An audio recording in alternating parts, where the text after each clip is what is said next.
قبل ظهر اليوم تبلغ بإدارة شرطة النجدة بوقوع حادث سطو مسلح على سيارة تابعة للهيئة القومية للبريد.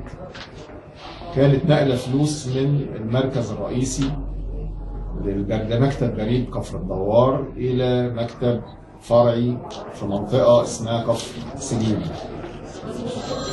انتقلنا وقيادات إدارة البحث الجنائي والأمن العام فبان ان سيارة الهيئة القومية للبريد كانت استلمت مبلغ 2 مليون جنيه كسور من المكتب الرئيسي بتوزيعها على عدد من المكاتب الفرعية بمنطقة كفر الدوار.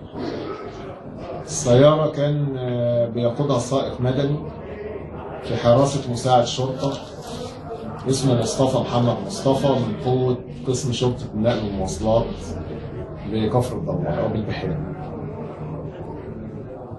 فوجئهم امام المكتب من يستقلوا دراجه بخاريه من السمين ويحوزوا بندقيه آلي. اطلقوا عده طيارات تجاه السياره. استشهد مساعد الشرطه الحارس واصيب قائد السياره بطلق في الكتف. استولوا على جوال بداخله مبلغ 1,050,000 جنيه.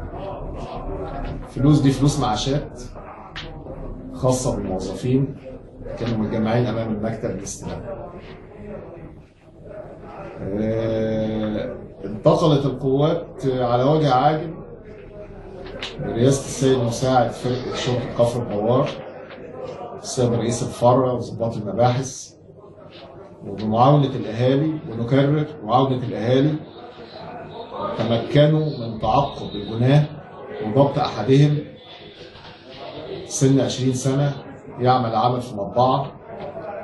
وتم ضبط المبلغ بالكامل والدراجة البخارية والسلاح الآلي المستخدم في الواقعة، كما ضبط السلاح الخاص بفرض الحراسة الذي استشهد في الحادث بحوزة المتهم الموجود. هرب المتهم الآخر وجري العمل على ضبطه وتم تحديده وهو معلوم لدينا حاليا. 2 متهمين ليس لهم معلومات جنائية سابقا. ناقشنا مع المتهم المضبوط علل ارتكابه الواقع بالامور الضائقه ماليه هو وزميله الهارب المتهم الهارب،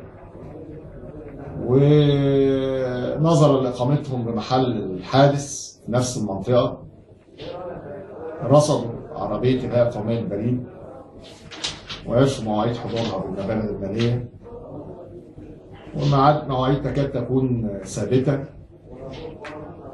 اشتروا موتوسيكل قبل الحادث بحوالي 10 أيام بمبلغ زهيد. تمكنوا من الحصول على بندقية آلي من أحد أقارب المتهم الهارب. مكنوا في شارع جانبي ما أن شاهدوا السيارة أو شاهد السيارة قبضوا عليها. اطلقوا عدة أعيرة نارية أصابت مساعد الشرطة في المقتل وكذا قائد السيارة أصيب في كتفه بيرجع علاجه وحالته مستقرة. المبلغ كله سلمناه أو أحضرنا السادة المحاسبي الهيئة القومية للبريد وحصروه هو المبلغ بالكامل لم ينقص منه شيء. حافظ على المتهم المربوط بالسلاح والذخيرة، خزنتين على البندقية الآلي بيحوى عدد 38 طلقة بالإضافة إلى الأظرف الفارغة اللي وصل عليها في مكان الحادث.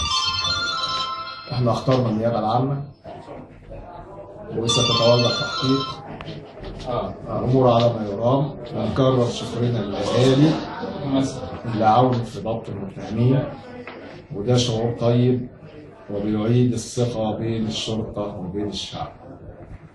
نشكر أهالي كفر الدوار دائما محل ثناء ومحل شكر، وربنا ييسر لنا ذلك.